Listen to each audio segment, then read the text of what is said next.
Hi everyone. So today I wanted to talk to you about joint pain in menopause because this is something that I've certainly experienced. It's probably one of three main symptoms that I have whilst I'm going through the menopause transition, and it's really, really common. And it's not talked about hugely. We talk about hot flushes, but actually they are less common than joint pain and anxiety and brain fog. They are much more common symptoms than, say, hot flushes. So about 50% of women going through the menopause transition will experience joint pain. So it is very common. Sometimes some statistics show it's even more than that.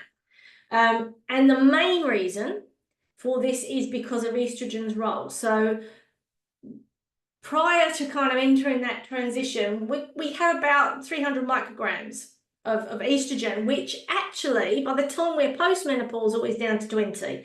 So there's a huge decline, but this might take 10, 12 years for some people. It might take a couple of years for others.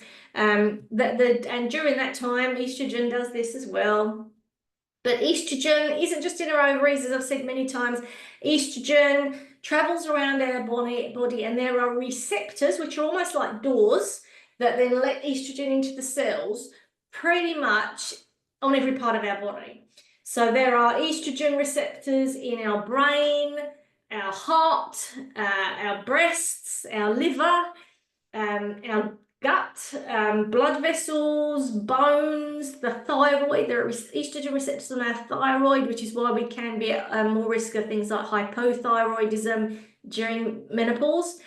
And it's why we have so many body symptoms, because there's not a part of our body that doesn't have estrogen receptors, because estrogen is so much more than just making babies. It's a big part of it.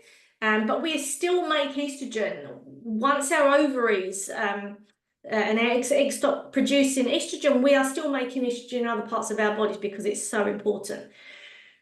So our joints have estrogen receptors, which affects lubrication. That kind of we kind of have this fluid around our joints that helps with movement. So when estrogen declines, our joints tend to become a bit dried up. I mean, you could kind of sum up a lot of the symptoms when estrogen declines is basically we become dried up and creaky. So dry skin, dry hair, dry vagina. It's because estrogen is involved in the production of mucus, the production of lubrication, and the production of these kind of fluids. So we can get kind of stiff and dry because estrogen is no longer at the amount we need to kind of feel like we can move our body as well as we used to. That doesn't mean we can't. It just means we have to adapt to it, because we're meant to survive without as much estrogen. We don't need as much estrogen. We've just got to kind of adapt to it. And without going off on a tangent, our culture is not very good at allowing us to adapt and transition because our society just doesn't allow for that. So that's one of the reasons why it can be hugely challenging. So there's some other reasons why we can end up with sore joints. Because of menopause, we tend to, a lot of us have trouble sleeping. And sleep is incredibly important because that's when that repair and restoration times happens in deep sleep. So if we're not getting the deep sleep that we need, then that can drive inflammation, which then creates the pain.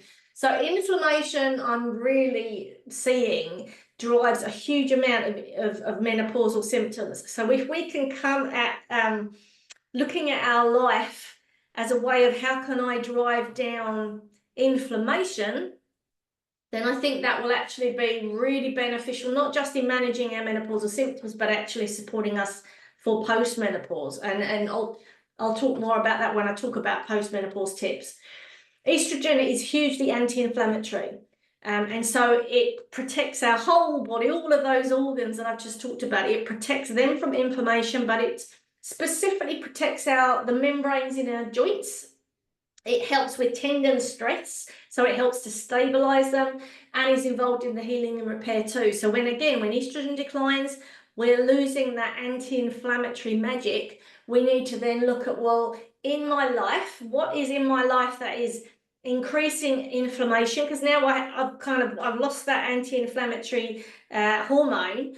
If I've still got inflammation, then I'm really going to suffer. So what can I do to bring that inflammation down, and what can I do to increase anti-inflammatory properties from foods and lifestyle to kind of counterbalance that? That's really important. Another thing that estrogen does is it has a link with collagen. So there's lots of different types of collagen. I've got that collagen guide that talks about a bit about all the different types. So type 1 specifically is involved in connective tissue around our joints. And so when we have estrogen in our body, it actually helps to increase this type 1 collagen. It's also involved in the type 3, which is involved in our skin as well, with collagen in our gut. So getting as many of those types is really important if you take a collagen powder. As estrogen declines, then it means that the turnover of this type 1 collagen decreases too. And again, we become stiff and dry. So again, that's when Andrea in her talk about exercise and menopause, we need more time for recovery in between any kind of heavy weightlifting, again, because estrogen declines and therefore there's not the turnover of collagen to repair in the joints as there was before. So you need that time. So if you have really painful joints, it's really important that you focus on reducing the inflammation and trying to get as good a sleep as you can before you actually start physically moving those joints too much. So with the painful joints, you might find that your range of motion isn't what it used to be. You might hear cracking and popping sounds. You might find there's stiffness, there's swelling. You might get back pain, shooting pains. It's really common. So I had arthritis in my knees when I was 20. For lots of different reasons. I'm obviously a bit deformed and misaligned, and that caused me huge problems with my knees. And I had to have surgery on my right knee. At the time, I was told that I've never walked properly. I'd have limps, and I haven't. I used to do a lot of cross-country running, but I'm flat-footed, and so that did not help. So my knee actually moved position. So I've always had problems with my knees. And I found that certainly my experience is that my knees aren't as bad actually as my lower back and my pelvis and my hips, and my fingers and my thumbs I get really sore and it moves. So sometimes my fingers and hands hurt, and then they're all right, and then the next minute my pelvis is hurting and my lower back's hurting, and then it's my shoulder, and it's everywhere. It moves. It's not funny, but it's kind of funny. And frozen shoulder. So I had frozen shoulder a couple of years ago. So we're going to talk about that in a minute. So other things to think about is that are indirectly involved is that our blood vessels lose their flexibility and their elasticity, because estrogen plays a role in that. And that's a normal part of aging. But again, if we don't take care of ourselves and make sure that we're living as anti-inflammatory a life as possible, then that gets exacerbated. So when the blood vessels kind of stiffen up, they get less efficient at taking oxygen and nutrients to your cells and less efficient at removing waste. And so that can build up inflammation. After exercise, you can get a buildup of lactic acid that then takes a bit longer to move away. Again, why that longer recovery is important. The lymphatic system is also affected, and the lymphatic system is something that's not really talked about much, but it's basically our garbage system. So we've got these almost like blood vessels, but they're full of lymph fluid, and we have our lymphatic organs that basically are really important for picking up garbage and then taking it away so that it can then be removed from the body. And it's where cancer cells are broken down and removed. And so lymphatic system is really important. And for it to work, we need to be moving. It hasn't got a heart to pump. The only way that it moves stuff around is through movement. So if you are sedentary, one of the reasons we get sick is because we're not having the movement that allows the lymphatic system to move around our body and pick up crap and then get rid of it. And just the same as our blood vessels, our lymphatic vessels or tubes, they also lose elasticity. So it means that removing waste isn't as efficient as it used to be, which again can contribute to inflammation and chronic disease. So midlife, I mean, sometimes it's called a time bomb. I actually prefer as a window of opportunity, because we become more at risk of chronic disease post-menopause. And so this is our opportunity to really look at our life and say, right, what can I do to really reduce that inflammation? So over our lives, we will increase inflammation in our body. Aging does that too. So then that can contribute to our sore joints. So in regards to whether you know, is this menopause, is this arthritis, is it rheumatoid arthritis? We actually don't know. The best thing to do is if you start getting really painful joints and you don't have, there's no injury. So I know for me, I've always had problems with my knees. Therefore, if it's a little bit more sore now, I know what that's about. The frozen shoulder, I have to be a bit more careful of. The hips and the hands, these are new. But I've been checked out. So you can get checked out for arthritis. You can have blood tests that will check out to see if you've got rheumatoid arthritis. So absolutely go and have a conversation with your doctor to rule out whether you have a condition that's creating sore joints. Absolutely, that's exactly what I did. And when they came back negative, I kind of thought, okay, well then this must be menopause, because I've ruled out everything else, and I know that joint pain can be part of the menopause transition. In regards to frozen shoulder, so there's no evidence necessarily of a causal link between menopause and frozen shoulder. What we do know it though is that it's really common for women between 40 and 60 to experience frozen shoulder. Funny that.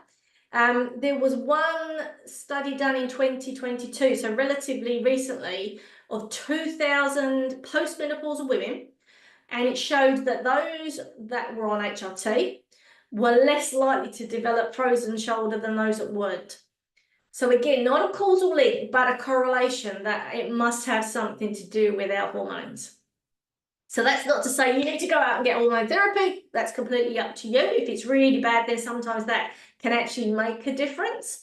But it's just something to bear in mind that whilst we can't link the two, to me, it's like if it walks like a duck and it quacks like a duck, it's a duck.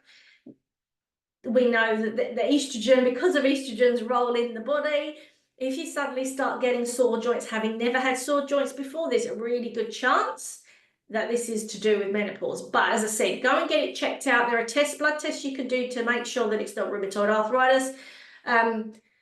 With x-rays, they can check for arthritis through x-rays. The problem is if you don't have an injury, if it's arthritis, which is an illness, disease, then you have to pay for the x-rays, and they are very expensive. So when I went to get my hands x-rayed, they told me it'd be $500, and I thought, nah, I'm good. I'll just deal with the pain and inflammation. I will work on that, and I won't worry about whether it's arthritis or whether it's menopause. I'll just manage that, and that works.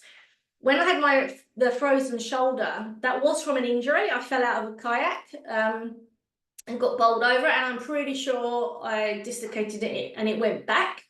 And that was a 2-year process, and I've never felt anything so painful in my life, and it's hugely debilitating and exhausting.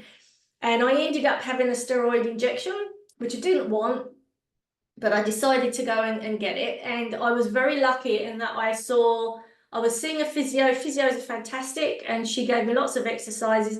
And then I saw a surgeon who told me I need to have a steroid injection. But I went to I don't know what you call the people that give you the injections. I saw someone who had a PhD in steroid injections. And so I asked if I could go to see him rather than the person the surgeon wanted me to see. And it was amazing. This is rough as little clinic off Lincoln Road. And It didn't hurt at all. I was terrified. Didn't hurt at all. I think I had something like 6 or 7 injections all over my shoulder. And he told me something completely different to what everyone else told me, which was treat it like it's broken. So the surgeon had said, once you have your steroid injection, you've got to start exercising it straight away. The guy with the PhD said, don't do that. Treat it like it's broken. Don't do anything for 6 to 8 weeks. Rest it, and then start to do very gentle exercises that my physio had given me. And I mean, I can't remember how many years ago. This was pre-COVID, so we're talking 6, 7 years ago. And I haven't got 100% range of motion. I've probably got 99%, and I can definitely feel it's weaker. And I need to be really careful I don't overdo it. And my strength isn't as it used to be, but I'm pretty much back to complete normal. And I know other people that have had a terrible time, and even with the steroid injection, they need to go back for more. And I haven't had to do that. And I'm convinced it's because he told me to treat it like it was broken, which I absolutely did. And then I just did physio exercises and swimming. So just as an extra. So things that I think will make the biggest difference would be, so diet-wise, you have to remove the stuff that's inflammatory. So that's your processed and packaged food, your ultra processed food, your really refined carbs. So that's your lollies and your white breads and white rice. I'm not saying don't have them, but you definitely need to reduce them if that's something that you have every day. I'm absolutely not anti-bread at all, but you just don't want to be having toast for breakfast, a sandwich for lunch, and then beans on toast for dinner. You need to just spread it out a bit. Fried foods, again, these are now and again foods, these are not everyday foods. The foods with the added sugars, you need to be very careful. I think I can't remember if it's less than 12 teaspoons or less than 6 teaspoons of added sugar every day, World Health Organization. You could get that in one packet of something. So just be really careful. Added sugar is hugely inflammatory. The foods with trans fats, so that might be a lot of the packaged biscuits, sometimes contain trans fats, again, highly inflammatory. Your processed meats, your hams and your bacon, again, I'm not saying don't have it. I'm never going to not have bacon, but it's not an everyday food. It's a now and again food. To some extent, red meat can be inflammatory. So again, have your red meat, just don't have it 3 times a day. It's harder to digest, and a lot of inflammation comes from our gut, so we need to really look after our gut. The fizzy drinks, the sugar sweetened drinks are all inflammatory because of the sugar. Artificial sweeteners can actually damage our gut bacteria, and they are really important for anti-inflammatory action. They make something that is anti-inflammatory, short-chain fatty acids. So those artificial sweeteners actually kill a lot of our good bacteria, so keep away from them. It's probably better to have sugar than it is them. Alcohol, I'm really, really sorry, but alcohol does drive inflammation. So again, it's a now and again an event. It's not something that you should be drinking every single day, particularly if you're doing it as a reward. I've been there. It's not great. I was probably my sickest when I was drinking quite a lot of wine every night just to kind of get through the day. So I've been there, and it's really not good for us. And particularly as we get closer to that postmenopausal stage, it's really not good for us. And to some extent, the refined vegetable oils, there's a conflict as to whether they're really bad for you or really good for you. They are what we call omega-6, which is pro-inflammatory. So regardless of I don't like them because they're highly processed and highly refined. But they're also inflammatory in that they are made much more of omega-6s, and it's the omega-3s that we need in our diet, and we need a much better balance, and I'm not a massive fan. Gluten and dairy only if you have a problem. I'm not an advocate of everyone should give up gluten and everyone should give up dairy. I think it's really down to you. It's worth, if you have a lot of inflammation in your body, trying to see if removing gluten makes a difference. For a lot of people, it can make a big difference. If you have any autoimmune conditions, it can be really beneficial for that. So it's something to play with and find out. Same thing as dairy. I know for me, dairy is not great. It really does increase my inflammation, but that's not the same for everyone. So again, it's about but playing around and seeing what you think makes a difference for you. Nightshade food. So I found this is like your potatoes and your tomatoes are examples of nightshades. There's a herb called ashwagandha, which I absolutely love, but that's from the nightshade family. For some people, that can drive inflammation, particularly for those with arthritis and rheumatoid arthritis. It can actually make a really big difference. I love potato, but I know that it definitely increases my joint pain. So I try very hard, and I come from a family where it's potato every day. I'm really trying to have potato a couple of times a week. When my husband was away earlier on the year, I think I did about potato once a week, and I couldn't believe the difference it made to how I felt. Very depressed. But again, it's about playing around and exploring and seeing what works for you. So the types of things that you need to definitely have in your diet will be olive oil. I love olive oil. There are constituents in olive oil that are really anti-inflammatory. It's part of the Mediterranean diet, which has got to be the most researched diet in the world.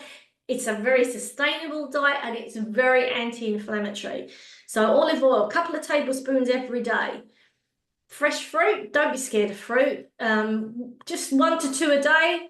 Veggies, I go bang on about vegetables, highly anti-inflammatory. Eating the colour, so the green leafies are awesome, but you also want all of the colours too. Fatty fish can be really beneficial because full of omega-3s, which are anti-inflammatory. Your nuts and seeds, avocados, green tea is really got chemicals in that which are very anti-inflammatory. Now, I said red wine. The red wine is because of the resveratrol. It might be that you get to a point where I know I really struggle now with having too much wine, particularly red wine really doesn't. Just as I've got older, I just don't like it as much. But you can get resveratrol in peanuts. You can buy resveratrol as a supplement as well. So the reason why the red wine is there is largely because of the resveratrol, which is anti-inflammatory. Dark chocolate, which has got magnesium in, and all these beautiful minerals, which are all anti-inflammatory. Turmeric, cinnamon, garlic, ginger, all these beautiful spices. So in your diet, like I said, the 30 plants a week, if you're having 30 plants a week, which includes your herbs and spices, you are going to be on the way to an anti-inflammatory diet. And then eating a rainbow, lots of colours. All those colours represent different chemicals which have anti-inflammatory and antioxidant actions in the body. And then those probiotic foods as well, because again, we're giving plants to the gut for fibre and to feed those good gut bacteria, and then we're having probiotic foods which builds on that as well. So that's part of the looking after the gut. If you have any gut issues, get that looked at, because inflammation can certainly start from the gut. So that needs to be addressed. Things like exercise, really important, even if you've got painful joints and it's really hard. Like I know I cannot do some of the exercise I used to do because my joints get so painful, and even walking up my hill can be really hard on my pelvis sometimes. So, but exercise has a natural anti-inflammatory effect on the body. So doing low impact exercise, so the swimming and the walking, gentle to start with, you'll find it might not hurt all the time. So you do some exercise when it doesn't hurt, and you rest a little bit more when it does. Rebounding, which is those funny little bounce trampoline things, really good for the lymphatic exercise. I started skipping, which, and again, I think about my joints and my hips, but generally skipping's really good. It gets the heart pumping, but it's also getting that lymphatic system moving as well, which is really good for blood flow and for removing any kind of toxins that might be playing a role in that inflammation. Strength training with longer recovery is really important. And again, if you've got joint pain, go and see a personal trainer who can watch to make sure your form is safe and that you are lifting weights in a safe way. Balance and flexibility, again, that's really important. When I first had my knee operation, I took up Pilates, and I couldn't believe the difference having a strong core made to my joint pain in my knees. So I love Pilates. So any kind of stretching or yoga, Pilates, Qigong and Tai Chi, again, really gentle exercises, but it's about the movement. And squats. So when you look at a lot of cultures, really older people squat. It's a normal part of their life. I love squat toilets in Asia because it's how we should be going to the toilet. It opens up our pelvis. In the West, we spend so much time sat on a chair and then sat on a toilet throne.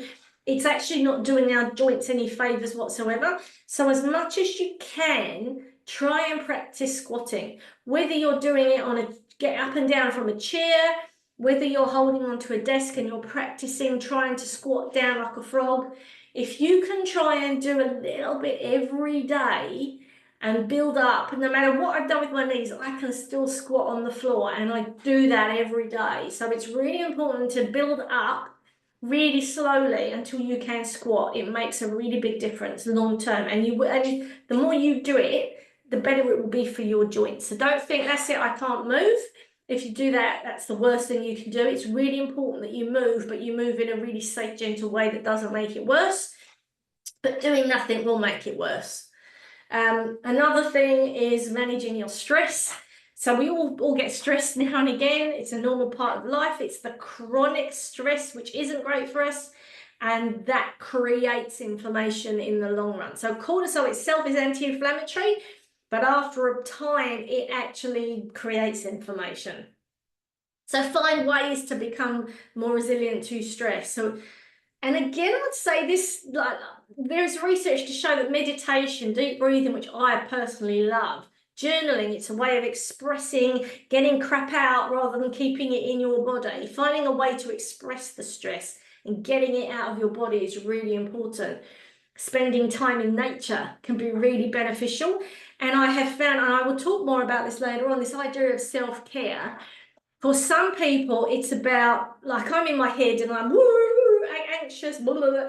I need things that ground me to keep me in balance. For some people who are already really grounded, you need to do something that's stimulating to lift you up, and that's when you get your balance.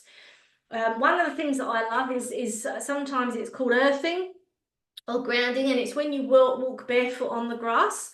Sounds completely bonkers, but actually there's some really interesting proper research on this. So the earth has these electrons, and when we interact with those electrons, it actually has an anti-inflammatory effect on our body. And sometimes I've had massages where I'm really spacey, and I remember being told years ago by a reflexologist to go and take the socks off and walk on the grass, and I immediately felt grounded. Quite amazing. And so there's some beautiful research that shows that it's really beneficial as an anti-inflammatory. For some people, you might find you can only do a minute, and then it's too much. Honestly, have a play if you haven't done it before. Grounding is amazing.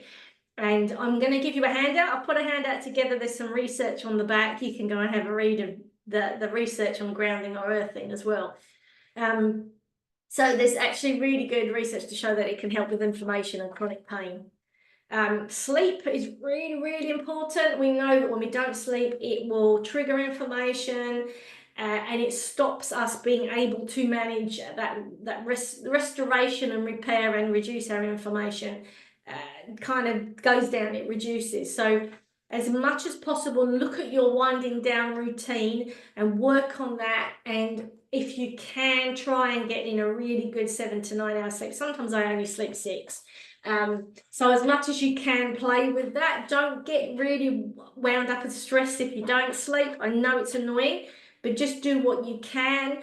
There's a whole bunch of guides in our Facebook group on what to do to struggle. If you're struggling with sleep, have a play with some of those things. Try new things. There's a lot you can do, but it's really about finding out what works for you. And sometimes what works for one person doesn't work for another. The other thing is body therapy. So lymphatic drainage massage, myofascial. So myofascial is the kind of connective tissue around your joints. Really, really beneficial if you're very sore. You can use rollers and tennis balls, or you can get some olive oil and actually do self-massage as well. That can be really helpful. Physio exercises are brilliant. I had a fantastic physio that I see. And acupuncture can help for some. I've had acupuncture as well. I had acupuncture for my frozen shoulder, which was brilliant as well. It was temporarily relieved the symptoms. It wasn't or over, you know, a long period of time, didn't like magically cure it, but to get me through the week, fantastic. So consider acupuncture can be really beneficial for pain. I've had it on my jaw as well. And then there's castor oil, which I've kind of, I haven't written about in the guide, but you can get castor oil packs, or you get castor oil and you basically warm up the castor oil and use a kind of a gauze cloth, and you can kind of wrap up sore joints as well. You can use hot and cold compresses. So all of those things can help. But again, most of the time they are temporary to support the pain in the time. So what I'm trying to do is also not just look at the temporary relief, but what you could do in the long term to reduce the inflammation in your world so that it actually can help long term, because inflammation will be the root cause, which is usually what we eat and what we do and how we think. In regards to herbs and supplements, fish oils are fantastic. They are omega-3 fatty acids, and we know there's a lot of research to show that they have anti-inflammatory effects. You might need quite a bit if you have a lot of pain. Spices, so curcumin, which is found in turmeric. A lot of research to show that that's anti-inflammatory. My surgeon told me to take turmeric or curcumin. Ginger, beautiful anti-inflammatory herb, so ginger tea, and boswellia, which is from the frankincense tree, is also anti-inflammatory. So you can take boswellia as a herbal supplement, you can get frankincense as an essential oil, and you can do like a little foot bath or use that as well. I love frankincense. So there are definitely herbs. There are some other herbs, Jamaican dogwood and devil's claw are fantastic as well, but talk to a naturopath or herbalist, because there are diseases that they clash with, and there's medications that it clashes with. Collagen and vitamin C. So because estrogen actually does reduce the turnover of collagen, I'm not particularly brilliant at doing it all the time, but collagen can be really beneficial. I've got a skin type 3 and a type 1 for joints, and I actually take a joint collagen supplement. And vitamin C. So ideally we'd have 200 milligrams a day in order to just kind of saturate the tissues with vitamin C and get the benefits. But it might be if there's a lot of inflammation in the body, I'd have up to 1,000 milligrams of vitamin C every day along with the collagen. Vitamin C helps the body make collagen, so that would help with that as well. So that definitely plays a role in repair and healing from injury, and there's research on that too. And then my favourite thing that my husband has arthritis in his knees, and he's been taking a supplement with chondroitin, glucosamine and MSM in, and it's actually stopped him needing knee surgery, and he's walked where did he go? Walked around the Himalayas earlier this year. He's walked up Kinabalu and Kilimanjaro. So he's been able to do that even with arthritis, and been able to stave off having surgery. So glucosamine and chondroitin are both found in cartilage. MSM, which I love, which is methyl sulfonyl methane, bit of a mouthful. It's basically a sulfur containing compound that you find it in plants that we eat, in animals have it, humans have it. And there's a lot of studies now showing that MSM can be really beneficial for joint pain and inflammation. Glucosamine and chondroitin, there's some really mixed studies, but the MSM is really interesting studies. So it shows that not only does it help reduce inflammation and pain in the joints, but it also can stop the cartilage being broken down and degenerating. So I've seen some amazing results from taking that product. I give it to the dogs, and I take it as well now too. So I love that product. But again, what works for me might not work for you, but just something to consider. And then, as I said, I've done a little guide. I'll put this in the Facebook group. There's a whole bunch of research references at the back that you can go and have a look at if that's something you're interested in. Hopefully, I've answered your questions. If there are still questions that you want me to answer, put them in the Facebook group and I will do my best to answer them. All right, so take care and I will see you soon.